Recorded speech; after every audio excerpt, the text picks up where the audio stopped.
السلام علیکم ورحمۃ اللہ وبرکاتہ۔ السلام ورحمۃ اللہ وبرکاتہ۔ الحمد للہ رب العالمین والعاقبۃ للمتقین والصلاة والسلام علی سید الانبیاء والمرسلین وعلی آلہ واصحابہ الطیبین الطاہرین، اما بعد فاعوذ باللہ من الشیطان الرجیم، بسم اللہ الرحمن الرحیم۔ هو الذی ارسل رسولہ بالہدی ودین الحق لیظہرہ علی الدین کلہ ولو کرہ المشرکون، صدق اللہ العظیم۔ غوث اعظم بمن بے سر و ساما مدد، قبلہ دین مدد، کعبہ ایمان مدد، انتظار کرم تست من عینی را، اے خدا جو خدا بینو خدا دا مدد۔ بگیرداب بلا افتادہ کشتی، ضعیفانو شکستہ رات و پشتی، بحق کے خواجہ عثمان ہارون، مدد کن مدد کن مدد کن یا معین الدین چشتی۔ انتہائی احترام و عقیدت کے ساتھ اپنے اور ساری کائنات کے مرکز عقیدت، انیس بے کساں چارہ ساز درد منداں، ہم غریبوں کے غم گسار، ہم فقیروں کی ثروت، شہر یار ارم، تاجدار حرم، نوبہار شفاعت، شب اسرا کے دولہ، نوشے بزم جنت، دانائے سبل، مولائے کل ختم الرسل، خسرو خوباں، سیاح لامکاں، وجہ کن فکاں، در اللہ المکنون، سر اللہ المخفون، عالم ما کانا وما یکون، آب و گل انبیاء، جان و دل اصفیاء، مطلع ہر سعادت، مقطع ہر سیادت، خلاصہ کائنات، فخر موجودات، حضور احمد مجتبی محمد مصطفیٰ، ارواحنا فدا صلی اللہ تعالی علیہ وآلہ وصحبہ وبارک وسلم کی بارگاہ بے کس پناہ میں جس طریقے سے پڑھاؤں، بلند آواز سے میرے ساتھ مل کر پڑھیں۔ الصلاة والسلام علیک یا رسول اللہ، الصلاة والسلام علیک یا رسول اللہ، الصلاة والسلام علیک یا نبی اللہ، الصلاة والسلام علیک یا نبی اللہ، الصلاة والسلام علیک یا حبیب اللہ، الصلاة والسلام علیک یا حبیب اللہ، وعلی آلک واصحابک یا نور اللہ، وعلی آلک واصحابک یا نور اللہ، صلی اللہ تعالی علیہ صلی وسلم۔ اللہ تعالی علیہ وسلم۔ شاہ است حسین، سبحان اللہ، بادشاہ است حسین، سبحان اللہ، دین است حسین، دی پناہ است حسین، سرداد نداد دست در دست یزید، سبحان اللہ، آقی بنائے لا الہ است حسین۔ نبی سرورے ہر رسول و ولی، سبحان اللہ، نبی سرورے ہر رسول و ولی ہے، نبی رازدار معلی علی ہے، سبحان اللہ، ہے بے سبحان تاب جس کے لیے عرش اعظم، وہ اس راہ روے لامکاں کی گلی ہے، سبحان اللہ، ہے سبحان بے اللہ، تاب جس کے لیے عرش اعظم، وہ اس راہ روے لامکاں کی گلی ہے، تیرے در کا درباں ہے جبریل اعظم، تیرا مدح خواہ ہر رسول و ولی ہے، سبحان اللہ، سبحان اللہ، تمنا ہے فرمائے یہ روز محشر، یہ تیری رہائی کی چٹھی ملی ہے، تیرے چاروں ہمدم ہے یک جان یک دل، تیرے چاروں ہمدم یا رسول اللہ، تیرے چاروں ہمدم ہے یک جان یک دل، ابو بکر و فاروق و عثمان علی سبحان ہے، اللہ، اور سبحان اللہ، شفاعت کرے حشر میں جو ہماری، سبحان اللہ، سوا سبحان تیرے اللہ، کس کو یہ قدرت ملی ہے۔ سبحان اللہ، الحمدللہ آج سواد اعظم اہل سنت و جماعت کی عالمگیر تحریک سنی دعوت اسلامی مالیگاؤں کے زیر انصرام ذکر تاجدار کربلا کو تسلسل کے ساتھ 25 سال کا عرصہ پورا ہوا اور اس کی یہ پہلی محفل ہے۔ ویسے تو ذکر تاجدار کربلا کی محفلیں سنی دعوت اسلامی کے زیر اہتمام 1996 سے ہوتی ہے، لیکن اللہ ترتیب 5 روز کا یہ جو سلسلہ ہے، 5 روزہ پروگرام کو 25 سال ہو رہے ہیں۔ اور چونکہ احباب کی یہ خواہش رہی کہ ایک مرتبہ جتنا ممکن ہو سکے پوری کربلا بیان کر دیں،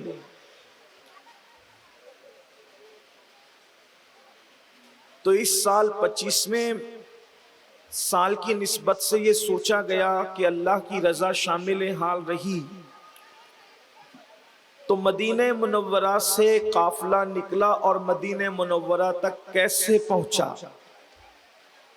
اللہ نے چاہا تو یہ بیان مکمل ہو سکے گا۔ ویسے جہاں تک میری ناقص معلومات ہے تو مجھے یوں لگتا ہے کہ دنیا تمام ہوگی مگر عنوان کربلا کبھی مکمل نہیں ہو سکے گا۔ حق ہے، سبحان اللہ۔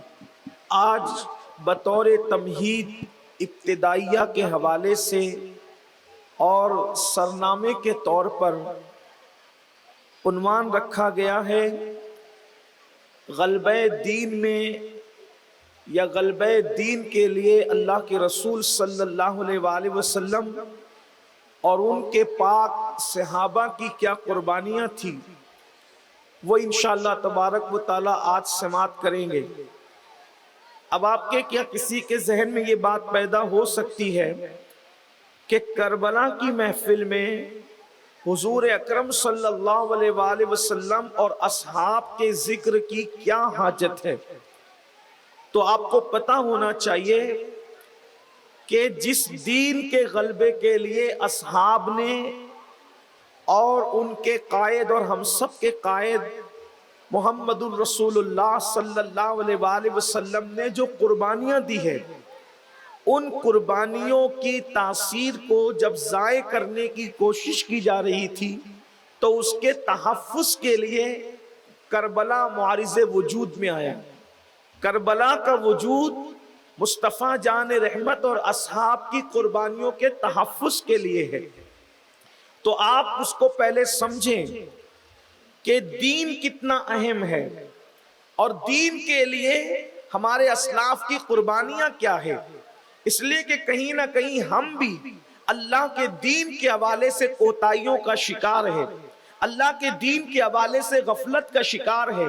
تو ہمیں معلوم ہونا چاہیے کہ یہ دین کتنا اہم ہے، جس کو دین اسلام کہتے ہیں، جس کو اللہ کا دین کہتے ہیں، جس کو ہم اللہ اکبر، اللہ رب العزت کا نازل کیا ہوا مذہب کہتے ہیں، جس کے بارے میں قرآن کہتا ہے ان الدین عند اللہ الاسلام، اللہ کے نزدیک دین صرف اسلام ہے۔ روئے زمین پر اور فلک کے نیچے اتنی بڑی کائنات کے اندر ایک ہی دین ہے جس کو دین اسلام کہتے ہیں۔ باقی اور جگہ آپ کو کہانیاں ملے گی، قصے ملیں گے، گڑے ہوئی باتیں ملے گی، بے سر و پیر کی جو ہے وہ گفتگو ملے گی، لیکن حقائق اگر کہیں ہیں تو وہ صرف اور صرف اس مذہب کے اندر ہے جس کو آسمان کے رب نے، آسمانوں کے رب نے زمین پر نازل فرمایا ہے۔ اور وہ کیا ہے؟ دین ہے۔ دین اسلام کیا ہے؟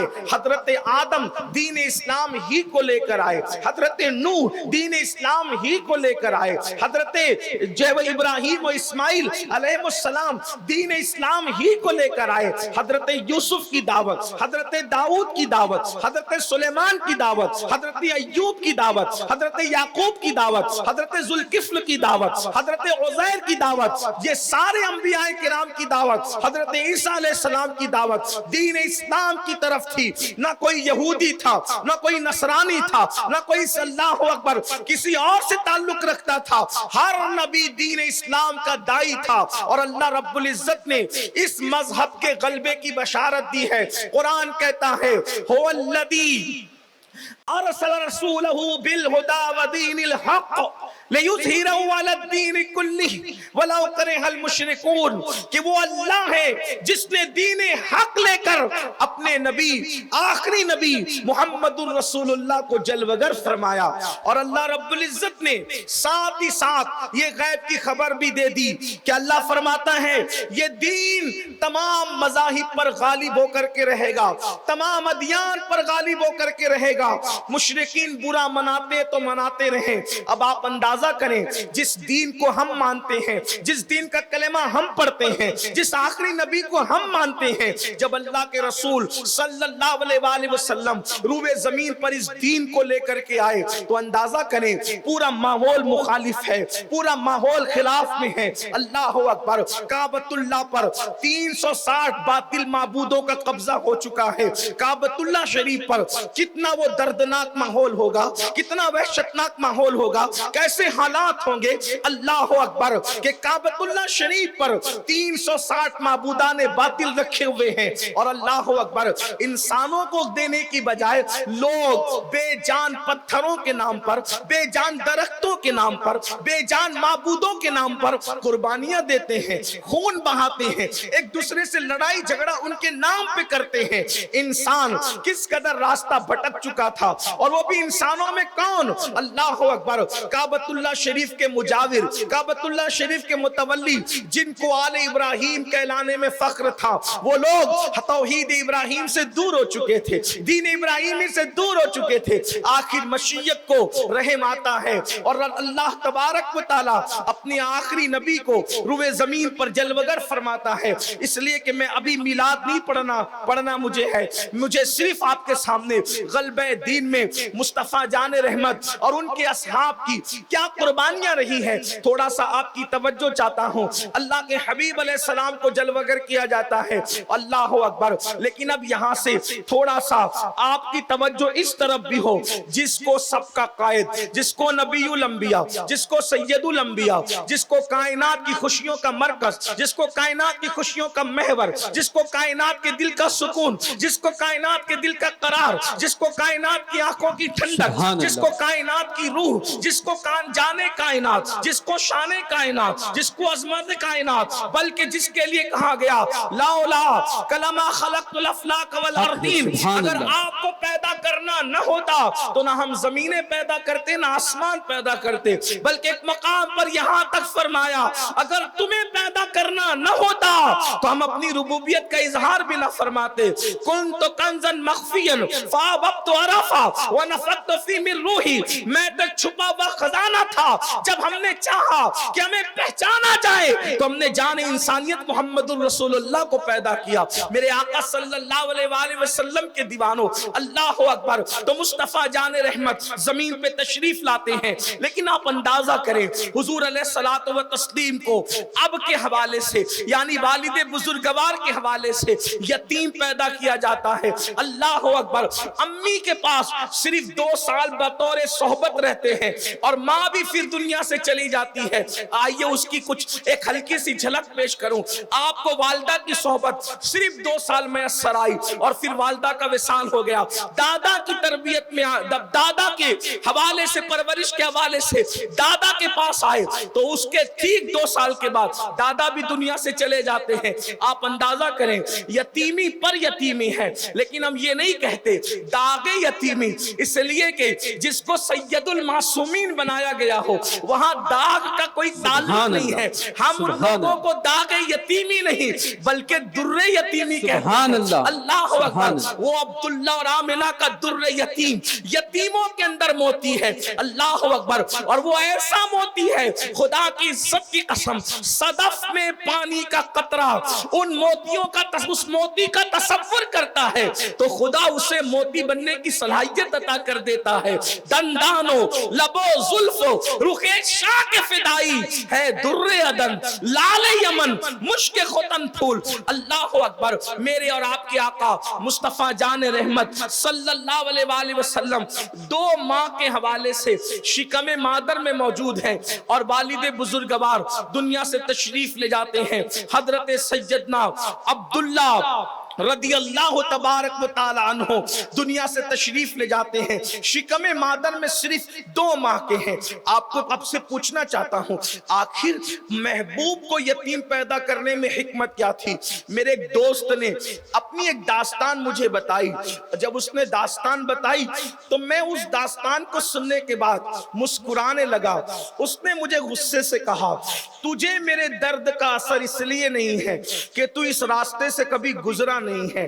وہ داستان کیا تھی میں اس کا ذکر نہیں کر سکتا، لیکن اتنا ضرور ہے اس نے جب اپنی داستان سنائی، میں غربت کی داستان سن کے رویا، لوگوں کی یتیمی کی داستان سن کر آنکھ میں آنسو آئے، لیکن اس کی جو داستان تھی درد دل تھا، اس کا تڑپنا تھا، بلکنا تھا، لیکن میں اس پہ مسکرا رہا تھا۔ وجہ یہ تھی کہ جس راستے سے وہ گزر کر بلبلا رہا تھا، اس راستے میں ہم نے کبھی قدم ہی نہیں رکھا تھا۔ وہ راستہ کیا ہے، اس کی داستان کیا ہے، اختصار کے ساتھ حضرت سیدنا شاہ نیاز بے نیاز کے جو ہے وہ 2 مصروں کے درمیان اہل عقل اور اہل خرد کے جہاں اشاروں کے طور پہ بتا دوں کہ بلحوث پاؤ نہ رکھیو اس راہ کے بیچ، عشق ہے یہ راہ گزر عام نہیں، اللہ اکبر۔ تو میں نے کبھی اس راہ میں قدم ہی نہیں رکھا، تو اس لیے مجھے جو ہے وہ بہت ہلکی سی بات معلوم ہے۔ اس نے غصے سے کہا، تو میرا درد اس لیے نہیں سمجھ سکتا کہ تو اس راستے سے گزرا نہیں۔ یقین جانے تب مجھے احساس ہوا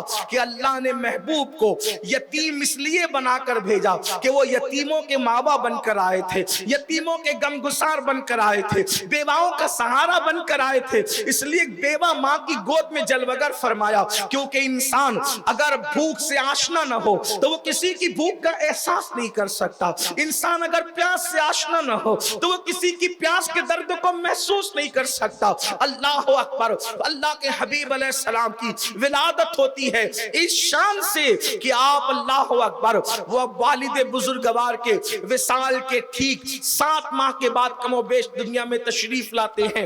دادا چچا آپ کو پیار دیتے، محبت دیتے، ماں پیار دیتی ہے، اور حلیمہ سعدیہ کے سپرد کر دیے جاتے ہیں۔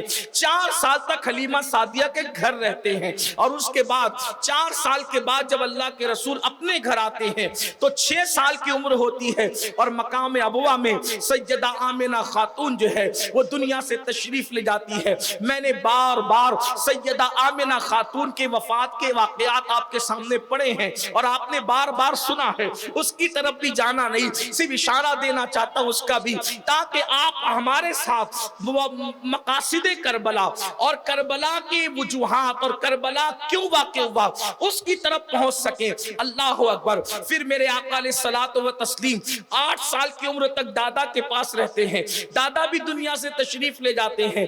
کتنے جنازوں کے پیچھے اللہ کے رسول نے معصوم بچپن میں آنسو بہائے ہیں۔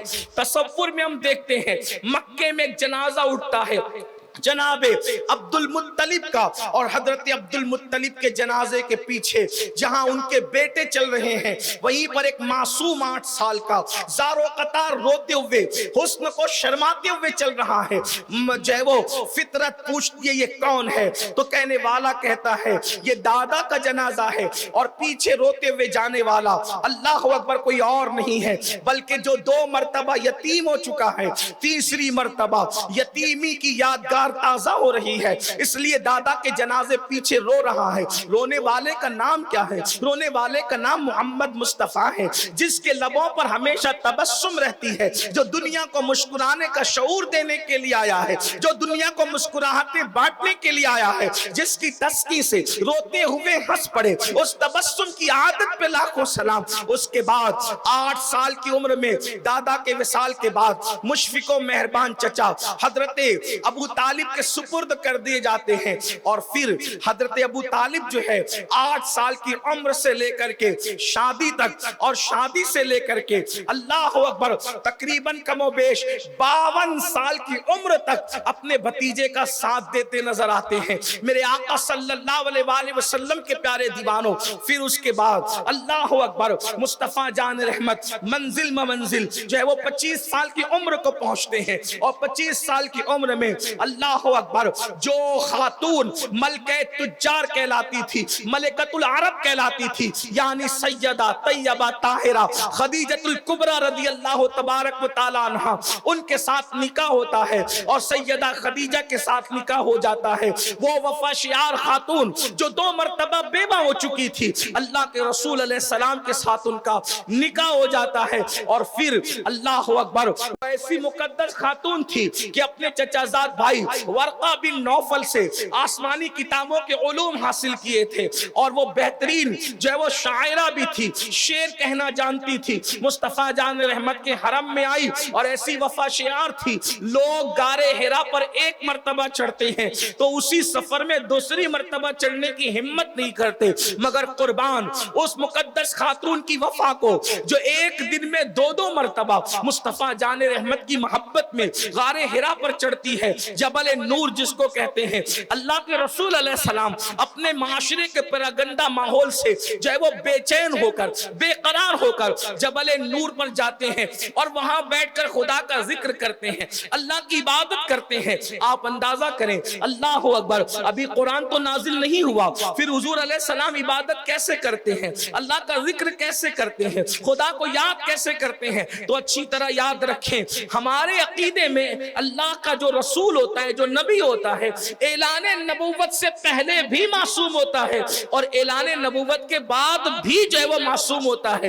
اعلان نبوت سے پہلے ان سے کوئی گناہ سرزد نہیں ہوتا اور اعلان نبوت کے بعد بھی سرزد نہیں ہوتا، اس لیے کہ مشیت الہی ان کو تحفظ فراہم کر رہی ہوتی ہے۔ اللہ اکبر۔ تو میرے آقا علیہ الصلوۃ والتسلیم نے بتوں کی کبھی پوجا نہیں کی، اللہ کے رسول تو اللہ کے رسول ہیں، یار غار مصطفیٰ صدیق اکبر نے کبھی بتوں کی پوجا نہیں کی، مولا مشکل کشا سیدنا علی مرتضیٰ نے کبھی بتوں کی پوجا نہیں کی۔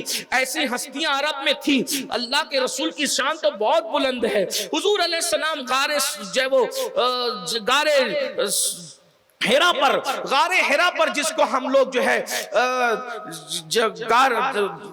جبل نور کہتے، جبل نور کہتے، غار حرا کا جو پہاڑ کا نام ہے جبل نور ہے، اور اس میں جو غار ہے اس کو غار حرا کہتے ہیں۔ تو غار حرا کے اندر حضور علیہ السلام بیٹھتے تھے۔ میں نے سوچا غار میں اس غار کا کیوں انتخاب کیا، اس لیے کہ اور بھی غار مکے میں تھے۔ تو جب اس غار کے اندر گیا تب مجھے اس کا پتہ چلا کہ غار حرا کا انتخاب کرنے میں حکمت یہ تھی کہ غار حرا میں بیٹھ کر کعبۃ اللہ پر صاف نظر پڑتی تھی، یعنی کعبۃ اللہ شریف نظر آتا تھا۔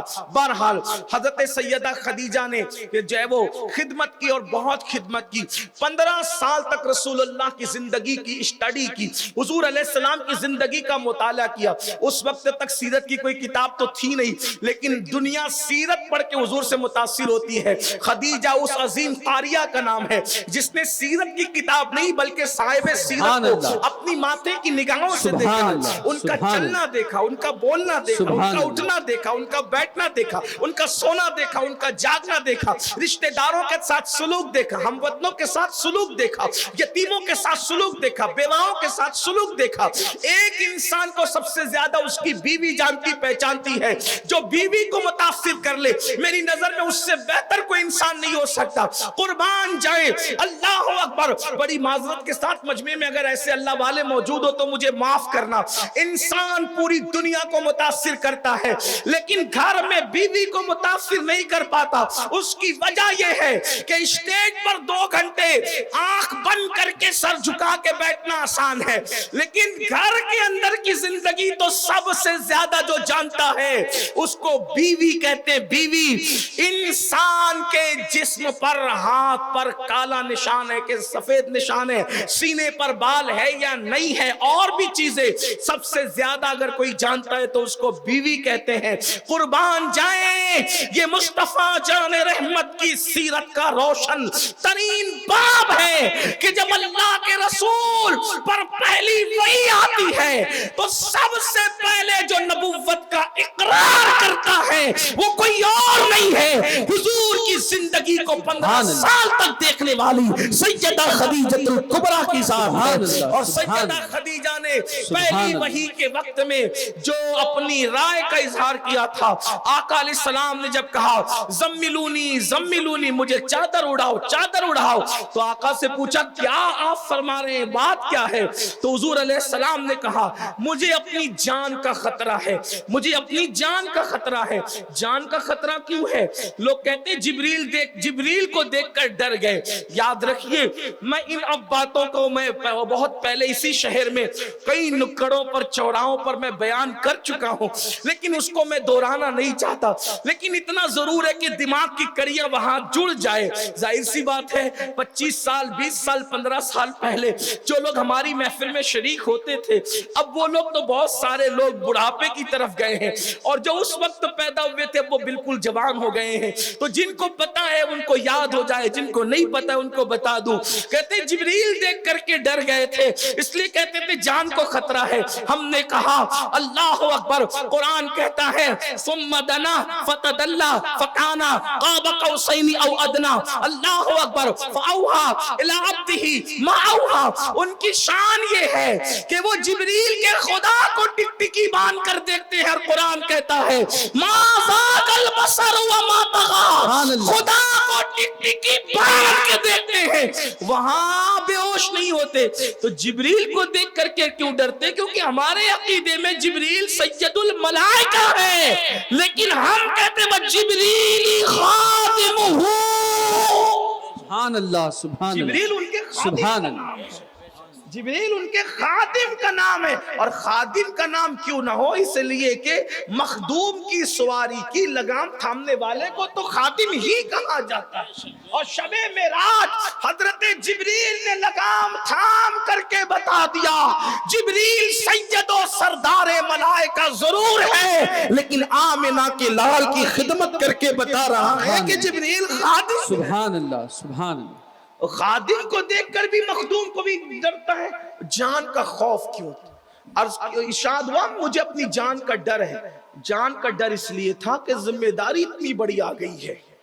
اب آپ کی توجہ, یہ جو میں نے غلبہ دین کی بات شروع کی نا, خدیجہ, ذمہ داری اتنی بڑی آ گئی ہے کہ ماں کے ساتھ زنا کرنے والوں کو ملائکہ کا تقدس دینا. کون سی زمین ہے یہ؟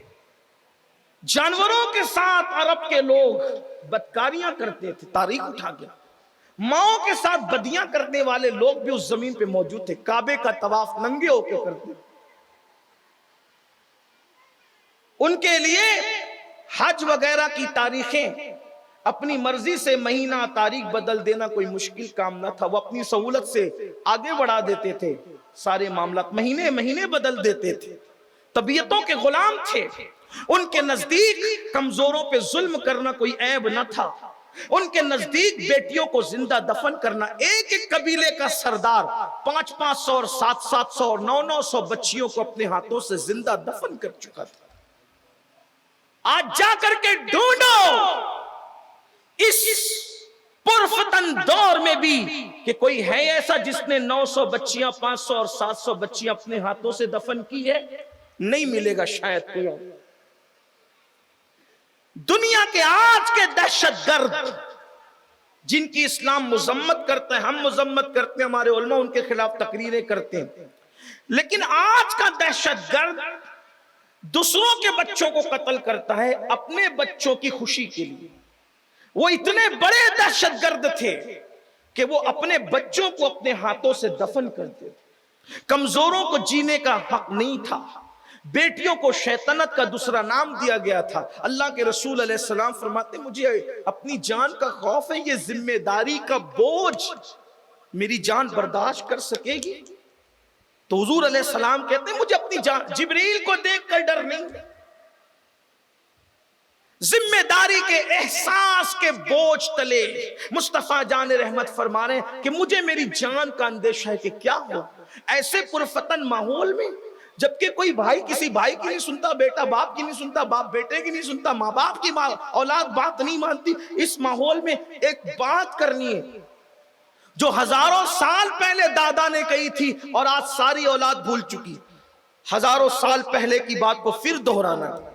کیا دادا ابراہیم علیہ السلام خلیل اللہ نے کہا تھا، جو یہ آل ابراہیم کہتے ہیں بڑے فخر سے، لیکن یہ تو ابراہیم علیہ السلام کے راستے سے ہٹ کر یہ تو آزر کے راستے پہ چلے گئے، آزر کے راستے سے ہٹا کے پھر انہیں ابراہیم کے راستے پہ لا کے کھڑا کرنا ہے، اس لیے اندیشہ ہے۔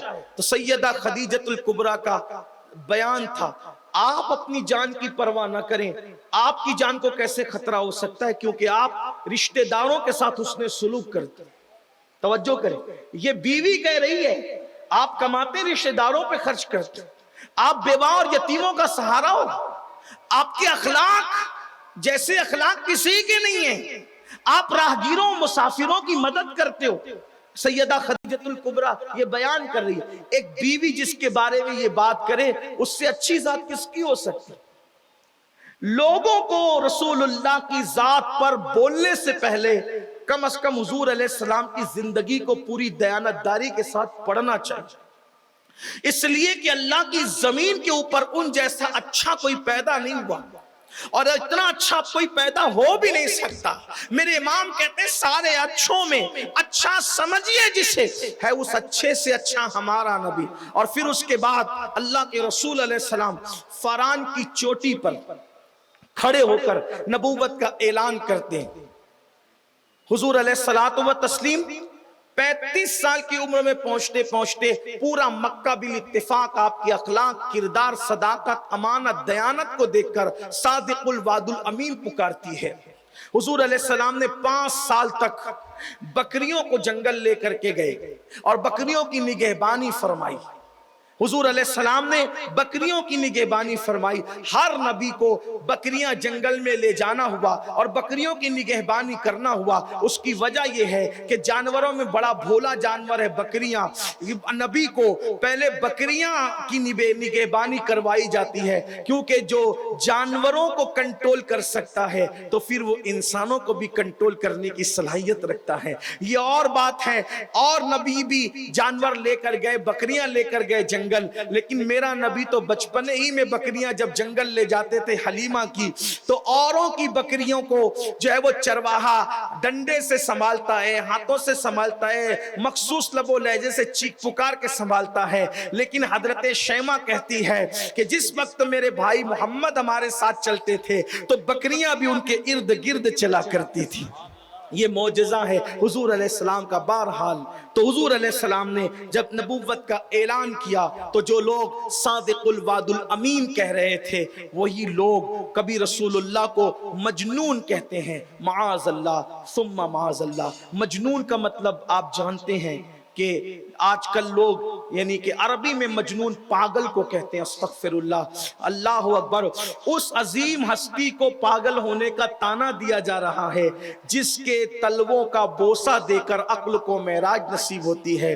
اتنی عقل مند ہستی اللہ نے دنیا میں پیدا ہی نہیں فرمائی، بلکہ اللہ اکبر عقل و خرد جس کے تلووں میں آ کر کے معراج پاتے ہیں، عروج پاتے ہیں اور آبرو پاتے ہیں اور اعتبار کا مقام حاصل کرتے ہیں، اس ہستی کو مجنون ہونے کا طعنہ دیا گیا۔ کوئی کہتا ہے یہ شاعر ہے، یہ شاعری کرتے ہیں، کوئی کہتا ہے معاذ اللہ یہ جادوگر ہیں، لوگوں پہ جادو کرتے ہیں، غرض کے الگ الگ بات کرتے تھے۔ ایک بات آپ کو اور بتاؤں بہت پتے کی اور خاص بات، وہ مجمع میں کہتے تھے پاگل ہے، جادوگر ہے اور سائر ہیں اور یہ ہیں اور وہ ہیں اور وہ ہیں، لیکن جب اکیلے میں بیٹھتے تھے کمرے میں تو کہتے ہیں کہ کیا جادوگروں کا چہرہ اتنا نور والا ہوتا ہے، اتنا چمکتا دمکتا ہوتا ہے، اتنا حسین و جمیل ہوتا ہے؟ وہ کہتے ہیں محمد جو کہتے ہیں نہ وہ نظم ہے نہ وہ نثر ہے، کیونکہ شاعری تو ہم بھی کرتے ہیں، اور وہ ایسے شعراء تھے کہ ایک ایک نشست کے اندر جو ہے اللہ اکبر 200 اشعار 300 اشعار فی البدی کہتے تھے۔ عرب کی جاہلیت کی شاعری کی تاریخ اٹھا کر کے پڑھے، اللہ اکبر، آپ کو پتا ہوگا فی البدی اشعار کہتے تھے، وہ کاغذ قلم لے کر بیٹھنے والے شعراء نہ تھے، بلکہ وہ فی البدی اشعار کہتے تھے، ان کا ذہن اتنا تھا، دماغ اتنا تھا، لیکن جب وہ تنہائیوں میں بیٹھتے تھے تو کہتے تھے شاعری تو ہم بھی کرتے ہیں لیکن محمد جو کہتے ہیں وہ شعر نہیں لگتا، وہ جادوگری نہیں لگتی، وہ کسی غیبی طاقت کا کلام معلوم ہوتا ہے۔ تنہائی میں کہتے تھے۔ ایک بات یہ بھی آپ کو کہوں، آج اگر اسٹیجوں سے رسول اللہ کے خلاف بکواس ہوتی ہے تو جیسے وہ اپنا اقتدار بچانے کے لیے جان بوجھ کر بکواس کرتے تھے، ویسے آج کا انسان بھی اقتدار کی خاطر حضور کو گالی دیتا ہے، ورنہ اپنے دل میں بھی وہ جانتا ہے جیسے محمد ہے ویسا کوئی ہو ہی نہیں۔ سبحان اللہ، سبحان اللہ، حق ہے، اپنے سبحان نبی اللہ، کی عظمت کو سب مانتے ہیں سبحان لیکن اللہ۔ صرف اقتدار کے تحفظ کے لیے لوگ رسول اللہ کو گالیاں دیتے ہیں۔ جانتے ہیں اکرمہ ابن ابو جہل جو بعد میں مسلمان ہوئے، حضرت اکرمہ نے کہا بابا اتنی مخالفت کرتے ہیں ہم محمد کی، سچ بتاؤ آپ چھپ چھپ کر جو قرآن سنتے ہو تو کیا ہے؟ تو تب بیٹے کو سچ کہنا پڑا، کہا بیٹا اس کلام میں جو تاثیر ہے وہ میں نے کہیں نہیں سنی ہے۔ یہ بات گھر میں ہوتی تھی لیکن باہر تو اکرمہ نے کہا ابا جب تمہیں معلوم ہے کہ وہ سچ کہتے ہیں قبول کیوں نہیں کر لیتے؟ تو کہا کہ سارے اقتدار تو ان کے خاندان میں بنو ہاشم میں۔ یہ جملے یاد رکھنا، آگے آپ کو سمجھنے میں کام آئے گی بات، انشاءاللہ اس کی وضاحت میں کروں گا۔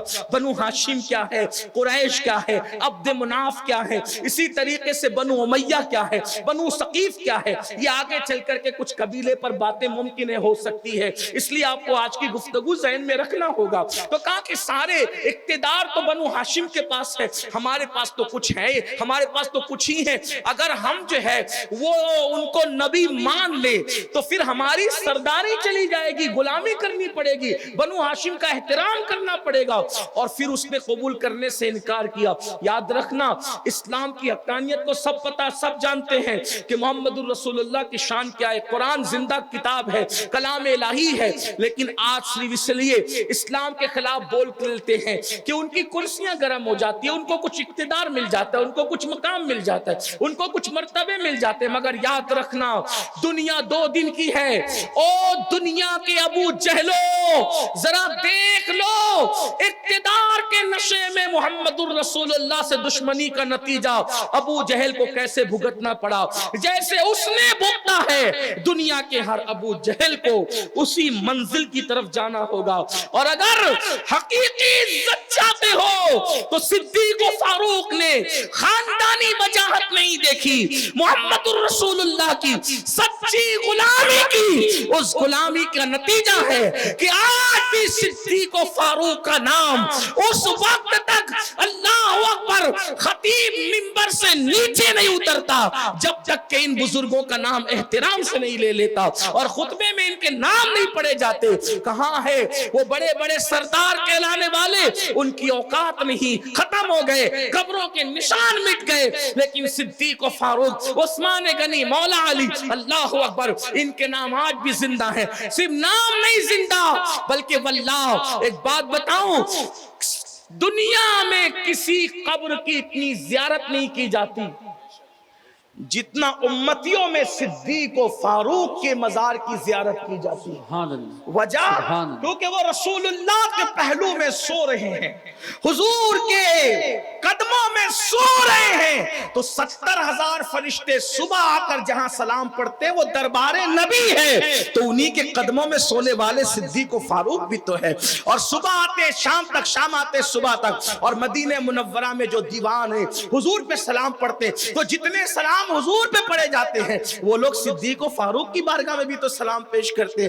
پتا چلا حضور سے ٹکرانے سے عزت نہیں ملتی، حضور کی غلامی سے عزت ملا کرتی ہے، کیونکہ اللہ فرماتا ہے وَلِلَّهِ الْعِزَّةُ وَلِرَسُولِهِ وَلِلْمُؤْمِنِينَ وَلَكِنَّ الْمُنَافِقِينَ لَا يَعْلَمُونَ۔ عزت تو اللہ کے لیے، عزت اللہ کے رسول کے لیے، اور عزت تو رسول اللہ کے غلاموں کے لیے ہے، منافقین کو اس کا علم نہیں۔ اس لیے میں آپ سے بھی کہتا ہوں، گفتگو آگے بڑھانے سے پہلے آپ سے بھی کہتا ہوں، مسلمانوں، مسلمان ہونے میں سبکی اور شرمندگی محسوس نہ کرو, فخر سے کہو میں مسلمان ہوں, فخر سے کہو میں محمد عربی کا غلام ہوں, فخر سے کہو قرآن اللہ کی کتاب ہے, فخر سے کہو اسلام میرا دین ہے. شرمندگی محسوس مت کرو. ریلوے اسٹیشن پہ رہو, ٹرینوں میں رہو, پلینوں میں رہو, ایئرپورٹ میں رہو, اپنے مذہب سے کبھی بغاوت نہ کرو. اگر پانی پینے کا وقت آئے تو یہ مت سوچنا کہ ایئرپورٹ پہ پانی پی رہا ہوں, بیٹھ کے پیوں گا تو لوگ کیا سوچیں گے.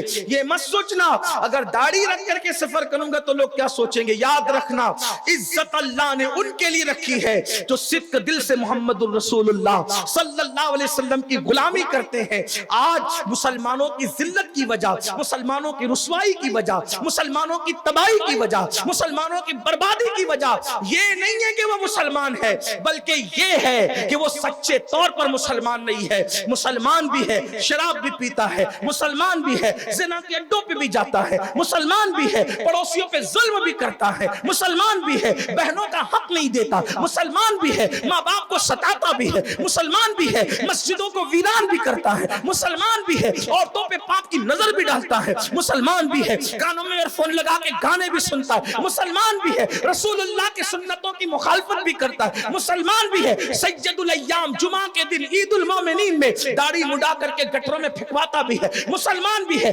اسلام پر عمل کرنے میں شرم کرتا ہے, مسلمان بھی ہے, 3 گھنٹے ہوٹل میں بیٹھنے میں کوئی بوریت نہیں ہوتی, لیکن 30 منٹ اگر مسجد میں بیٹھ جائے اس کو ایسا لگتا ہے آئندہ ہفتے مسجد بدلنا پڑے گی, امام صاحب بیان جمعہ کا لمبا کر دیتے ہیں. آپ سے پوچھنا چاہتا ہوں مسلمانوں, یاد رکھو ہم مسلمان ہونے کی وجہ سے ذلیل نہیں ہیں, بلکہ مکمل اور کامل اور سچے مسلمان نہیں بن سکے اس لیے ذلیل ہے. خدا کی عزت کی قسم, جس دن مسلمان سچا مسلمان بن جائے گا, ویسا مسلمان جیسا محمد الرسول اللہ بنانے کے لیے آئے تھے, تو اس کی شان یہ ہوگی زمین پہ رہے گا تو لوگ تعظیم کریں گے, اور زمین کے اندر جائے گا تو نکیرین تعظیم کرتے نظر آئیں گے. امام کہتے ہیں نکیرین کرتے ہیں تعظیم میری, فدا ہو کے تجھ پہ یہ عزت ملی ہے. خاک ہو کر قبر میں آرام سے سونا ملا, خاک ہو کر عشق میں آرام سے سونا ملا. جان کی ایک سیر ہے الفت رسول اللہ کی, اے عشق تیرے صدقے جلنے سے چھٹے سستے, جو آگ بجھا دے گی وہ آگ لگائی ہے. اللہ اکبر. میرے آقا علیہ السلام کے پیارے دیوانوں, تو عرض یہ کر رہا تھا, وہ اچھی طرح جانتے تھے, صادق الوعد الامین کہتے تھے, لیکن جب نبوت کا اعلان کیا گیا اب ستانے کا سلسلہ شروع ہوا. کیسے؟ ابو لہب نام کا ایک شخص جو رشتے میں چچا ہونے کا دعویٰ بھی کرتا تھا اور اللہ کے رسول علیہ السلام سے دشمنی بھی کرتا تھا. حضور علیہ السلام کی 2 شہزادیاں, حضور علیہ السلام کی 2 شہزادیاں ام کلثوم اور رقیہ اس کی بہویں تھیں. حضور علیہ السلام کی 2 شہزادیاں اس کے 2 بیٹوں کے نکاح میں تھی. ابو لہب چچا بھی ہونے کا دعویٰ بھی کرتا تھا, اور اس کی بیوی ام جمیل, اس کی بیوی, اللہ اکبر, اس کا حال یہ تھا معاذ اللہ کہ وہ جنگلوں سے کانٹے بھر بھر کر اٹھا کر لاتی اور حضور علیہ السلام کے دروازے اور راستے میں بکھیر دیتی. گندگی اور غلاظت لائی جاتی حضور علیہ السلام. اور یہ کب ہوا؟ اعلان نبوت سے پہلے نہیں, اعلان نبوت کے بعد. اللہ کے رسول کی تمنا ہے جس دین کے غلبے کے لیے بھیجا گیا ہے میرے آقا علیہ السلام کو, وہ دین دنیا میں پھیلائے. حضور علیہ السلام کا ٹارگٹ صرف مکہ نہیں تھا, اللہ کے رسول علیہ السلام کی تمنا یہ تھی شرق سے لے کے غرب تک اللہ کا پیغام پہنچانا ہے, شمال سے لے کے جنوب تک اللہ کا پیغام پہنچانا ہے. مالیگاؤں والوں اور دیہات میں بسنے والے جو جہاں اپنے شہر میں گاؤں میں بیٹھ کر کے سن رہے ہیں, انہیں پتا ہونا چاہیے یہ جو 5 وقت کی اذانیں وقت پر تمہارے گاؤں میں, دیہات میں, شہروں میں بلند ہوتی ہے, یہ یوں ہی نہیں ہو رہی ہے, یہ اللہ کے رسول علیہ السلام ان کے آل و اصحاب کی محنت کا نتیجہ ہے۔ یہ جو قرآن ہر گھر میں طاق میں رکھا ہوا ہے، اس قرآن کو یہاں تک پہنچنے میں اور پہنچانے میں کتنی محنت کی آمنہ کے لال نے، ان کی آل اور ان کے اصحاب نے۔ تھوڑا محسوس کریں، تھوڑا دھیان دیں۔ ابو لہب کے 2 بیٹوں کے نکاح میں ام کلثوم اور رقیہ حضور کی 2 شہزادیاں تھیں، یعنی ابو لہب کے بیٹے اس اعتبار سے رشتے میں رسول اللہ کے اس وقت داماد لگا کرتے تھے۔ ابو لہب کی بیوی غلاظت کانٹے حضور کے راستے میں بچھاتی، حضور علیہ السلام ہٹاتے۔ اچھا صرف ہٹا کے نکل نہیں جاتے، بلکہ وہ کانٹے اپنے راستے سے صرف نہیں ہٹاتے، بلکہ مکمل ہٹا کر کے اس کو کنارے پر ڈالتے کہ مجھے تو نہ چبھے لیکن میرے علاوہ کسی اور کو بھی نہ چبھے۔ یہ حضور علیہ السلام کا اسوہ ہے۔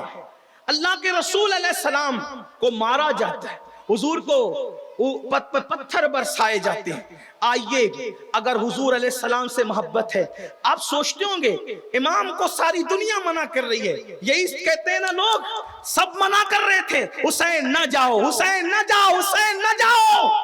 اور کچھ لوگ بڑھ چڑھ کر یہ بھی کہتے ہیں وہ ضدی تھے نکل گئے۔ میں نے کہا ضدی نہیں تھے، تجھے سیرت النبی نہیں پتا۔ ان کے نانا کی یہ خدمات، محنتیں، ان کے نانا کی قربانی ان کو تڑپا رہی تھی کہ میرے نانا نے جو محنت کی ہے 23 سال تک، اس محنت پہ پانی پھرنے والا ہے۔ کیا محنت ہے؟ اس محنت کو اب میں بیان کرنے لگا ہوں، تب سمجھ میں آئے گا سب منع کر رہے تھے، حسین کیوں نکل رہے تھے۔ وجہ، اور لوگ رخصت پہ عمل کر رہے تھے، ان کے بارے میں اہل سنت کچھ بکتے ہی نہیں، کچھ نہیں کہتے کیونکہ ادب کرتے ہیں، ان کا عمل رخصت پہ تھا۔ لیکن ایک بات بتاؤں، وہ سب لوگ قابل تعظیم ہے جو امام حسین کو روک رہے تھے محبت میں۔ اس لیے نہیں روک رہے تھے کہ امام حسین غلط راستے جا رہے ہیں، محبت سے روک رہے تھے کہ جاؤ گے تو شہید ہو جاؤ گے۔ لیکن اتنا ضرور ہے کہ جب کسی پیر کی محنت پر کوئی سوالیہ نشان کھڑا ہوتا ہے تو ہر مرید تڑپتا ہے، لیکن مرید سے زیادہ جو تڑپتا ہے وہ اس کا سجادہ نشین ہوتا ہے، کیونکہ وہ بیٹا بھی ہوتا ہے، وہ اولاد بھی ہوتا ہے۔ باپ کی محنتوں کا جتنا درد اولاد کو ہوگا اتنا مریدین کو نہیں ہو سکتا۔ درد میں وہ بھی تڑپیں گے، درد میں۔ اور اکابرین صحابہ اٹھ چکے تھے، اور جو لوگ تھے، وہ جو صحابہ تھے، وہ لوگ بھی امام حسین کی تائید میں تھے، لیکن امام عالی مقام کی نگاہ میں، میں پھر کہتا ہوں، جو لوگ بیٹھ کر کے صحابہ پہ تبرہ کرتے ان کو پتا ہونا چاہیے کہ صحابہ کرام یزید کی حمایت میں نہ تھے، بلکہ وہ رخصت پر عمل کر رہے تھے، اور ان کے دل کا درد بھی یہ تھا کہ کوئی بچائے، لیکن امام کو منع کرنے کی وجہ امام سے محبت تھا، امام سے پیار تھا، امام سے الفت تھا۔ امام حسین اس وقت رسول اللہ کے جانشین تھے، کیونکہ آسمان کے نیچے اور زمین کے اوپر کوئی بھی اس وقت رسول اللہ کا حقیقی نواسہ زمین پر حیات نہ تھا۔ اگر کوئی حیات تھا حقیقی نواسے کی حیثیت سے تو اسی کو امام حسین کہتے ہیں۔ امام حسین کی نگاہوں میں یہ چیزیں تھی کہ نانا کی قربانیاں کیا ہے، نانا کے اصحاب کی قربانیاں کیا ہے، نانا کے جو ہے وہ ساتھیوں کی قربانیاں کیا ہے۔ تو کیا تھی وہ قربانیاں؟ اللہ اکبر، رسول اللہ کے راستے میں کانٹے بچھائے جا رہے ہیں، یہ ہے وہ، پھر اس کے بعد مارا جا رہا ہے، پیٹا جا رہا ہے۔ آئیے ایک روایت پڑھتا ہوں، اندازہ کریں کس طرح مارا گیا، کس طرح۔ حضرت سیدنا امیر حمزہ، جن کو سید الشہداء کہا جاتا ہے، امیر حمزہ شکار پہ گئے۔ امیر حمزہ کو شکار بہت پسند، بہت خوبصورت تھا نبی کا گھرانہ، ابھی بھی ہے خوبصورت نبی کا گھرانہ۔ کسی غالباً حامد مصطفیٰ بادی نے کہا ہے، محمد مصطفیٰ کے باغ کے سب پھول ایسے ہیں، یہ بن پانی کے تر رہتے ہیں، مرجھایا نہیں کرتے۔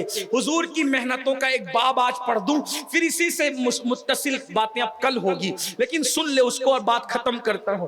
حضرت امیر حمزہ، سینہ چوڑا، اونچا قد، بڑی بڑی آنکھیں اور بازو بھرے بھرے، اللہ اکبر، بہت بہادر تھے، بہت بہادر. حضرت سیدنا امیر حمزہ حضور علیہ السلام کے چچا بھی ہیں اور حضور علیہ الصلوۃ والتسلیم کے رضائی بھائی بھی ہیں.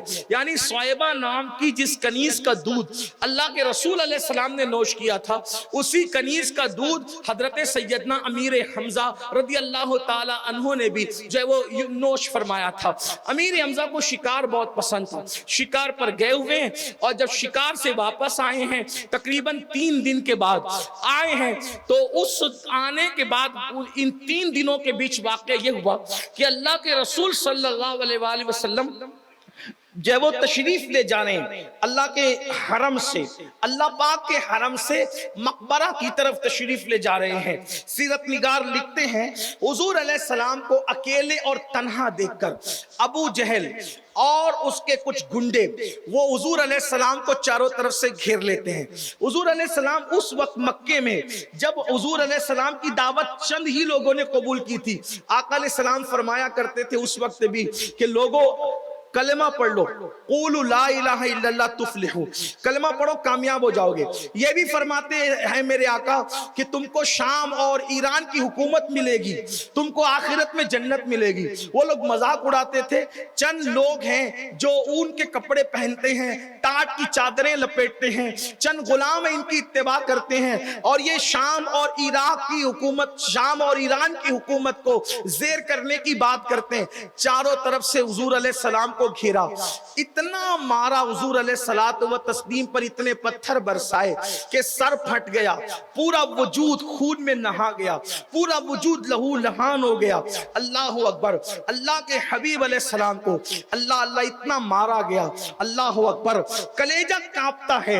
اے کاش میری قوم کو رسول اللہ کے چاند کے 2 ٹکڑے کرنا تو یاد ہے، لیکن رسول اللہ کا سر انور زخموں سے پھٹ جایا کرتا تھا، خون رستا تھا، پورا وجود خون میں نہا جاتا تھا، جبے خون سے تر ہو جاتے تھے، نالین خون میں بھر جاتی تھی. مسلمانوں یہ ضرور کہوں گا اگر اپنے نبی سے سچا عشق ہے تو دین کو پیٹ کے پیچھے ڈالنے سے پہلے کبھی یہ سوچو تو صحیح یہ دین ہمارے گھر تک پہنچنے میں حضور کی محنتیں کتنی ہیں، آل و اصحاب کی محنتیں کتنی ہیں. اللہ اکبر. حضور علیہ الصلوۃ والتسلیم بوجھل قدموں سے گھر کی طرف لوٹے ہیں. اللہ اکبر. گھر کی طرف لوٹے ہیں. یہ منظر حضرت سیدنا امیر حمزہ کی بیوی نے دیکھا اور جیسے ہی امیر حمزہ گھر آئے کہا جلدی سے کھانا لاؤ، 3 دن کا بھوکا ہوں، کھانا رکھو. تو اس وقت بیوی نے کہا اے کاش اے حمزہ اس وقت عبداللہ حیات ہوتے تو کتنا اچھا ہوتا. حمزہ نے کہا ایسا کیوں کہہ رہی ہو؟ کہا یتیم بھتیجوں کا بھی تو کوئی تم پر حق ہے. عبداللہ کے در یتیم کو ایسا مارا پیٹا جا رہا ہے کہ سر پھٹتا ہے، وجود لہو لہان ہوتا ہے، اور تمہیں شکار کی پڑی ہوئی ہے، تم شکار میں مبتلا ہو. آج عبداللہ ہوتے تو یہ دکھ برداشت کرتے، یہ تکلیف برداشت کرتے. سوچو کیا ہے. ابو جہل نے آپ کے بھتیجے کو اتنا مارا سر پھٹ گیا، کعبے کی دیوار سے ان کا سر ٹکرایا اور ان کو لہو لہان کیا، ان پہ پتھر برسائے، اس کے گنڈوں نے مارا ہے. محمد الرسول محمد عربی کو ابھی تک حمزہ ایمان نہیں لائے تھے، اسلام قبول نہیں کیے تھے. جب سنا تو کہا ابو طالب کہاں تھے؟ تو کہا کہ وہ بکریاں لے کر جنگل گئے تھے. عباس کہاں چلے گئے تھے؟ کہا عباس کو جو ہے وہ اس کی خبر ہی نہیں تھی، عباس کے نہیں پتا کہاں تھے، اور حضرت ابو طالب جنگل میں تھے، اور پھر تم بھی تمہارا ہی پتا نہیں تھا. اس کا اس نے فائدہ اٹھایا. حضرت حمزہ نے کہا حرام ہے مجھ پر کھانا جب تک کہ میں اپنے بھتیجے کا بدلہ نہ لے لوں. گھر گئے، کہاں ہے محمد عربی؟ ایمان نہیں لائے تھے. کہاں ہے محمد عربی؟ یہاں نہیں ہے. وہاں گئے، وہاں نہیں ہے. وہاں گئے، وہاں نہیں. کسی نے کہا حرم کعبہ میں ہے. حضور علیہ السلام کے سر کو چوٹ آئی تھی اور سر پہ پٹی بندھی تھی. حضور سر جھکا کے اور ہاتھ سر پہ رکھ کر، زخموں پہ ہاتھ رکھ کر کے بیٹھے تھے. مسلمانوں ہم نے اپنے نبی کی خدمت کی، وہ پرواہ نہ کی. اگر کاش ہم سوچتے، ہمیں باپ کی محنتوں کا احساس تو ہونا بھی چاہیے، لیکن رسول پاک کی محنتوں کا احساس نہیں۔ یہ قوم زنا، شراب اور جوؤں کے اڈوں پہ کبھی نہیں جاتی۔ اگر اس قوم کو یہ پتا ہوتا کہ غلبہ دین کے لیے اللہ کے رسول کی محنتیں کیا تھی، جس وقت حمزہ آئے کہا السلام علیکم، جب سلام کیا اللہ کے رسول علیہ السلام کو، سر اٹھا کر کے دیکھا، چچا کی طرف نظر ڈالی، کہا میرے بھتیجے کیا ہوا آپ کو؟ میرے آقا نے فرمایا جاؤ چچا، یتیموں کا کوئی نہیں ہوتا۔ حضور علیہ السلام کا یہ جملہ اس تیور میں نکلا، حمزہ کے دل پر تیر کی طرح جا کر کے لگا، جاؤ چچا، یتیموں کا کوئی نہیں ہوتا، جاؤ۔ اتنا سننا تھا، میرے بھتیجے میری جان کیا کہہ رہے ہو؟ بتاؤ تم کو کس نے مارا؟ واللہ میں نے اپنے اوپر کھانا پینا حرام کر لیا ہے جب تک ابو جہل سے بدلہ نہ لے لوں۔ میرے آقا نے فرمایا چچا میں دشمنوں سے بدلہ لینے پہ خوش نہیں ہوتا، میری خوشی چاہتے ہو؟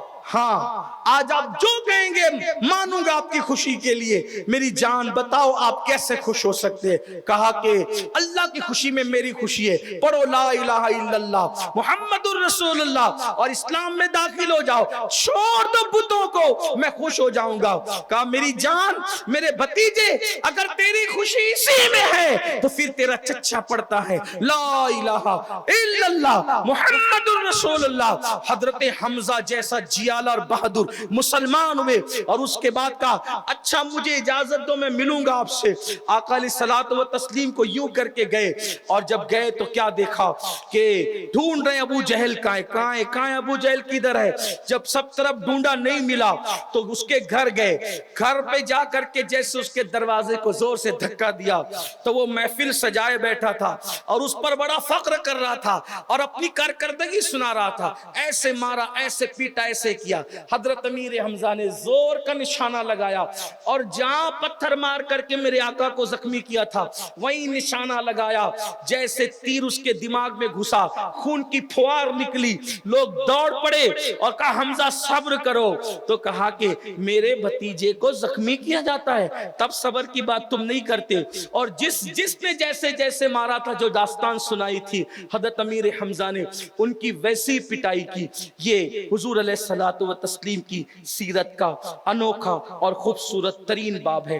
اس کے آگے حضور علیہ السلام کی محنتیں مزید کیا ہے غلبہ دین کے لیے اور اصحاب کی، کل انشاءاللہ ہم گولڈن نگر میں بیان کریں گے۔ آپ سے گزارش ہے دوست و احباب کے ساتھ آپ تشریف لائیں، انشاءاللہ آپ کی معلومات میں اضافہ ہوگا اور کربلا کا صحیح فلسفہ آپ کو پتہ چلے گا۔ یہ کڑیا جب کربلا سے جڑے گی تو آپ کو احساس ہوگا کہ مصطفیٰ جان رحمت کی محنتوں کے کن احساس نے امام حسین کو کربلا تک پہنچایا۔ انشاءاللہ آپ کو اس کا خیال رہے گا۔ اللہ تعالیٰ مجھے توفیق دے، آپ کو توفیق دے، عمل کا جذبہ صادق عطا فرمائے۔ گفتگو کے درمیان کوئی غلطی ہو تو اللہ تعالیٰ معاف کرے۔ استغفر اللہ ربی ان ربی لغفور الرحیم وما علینا الا البلاغ۔ السلام علیکم۔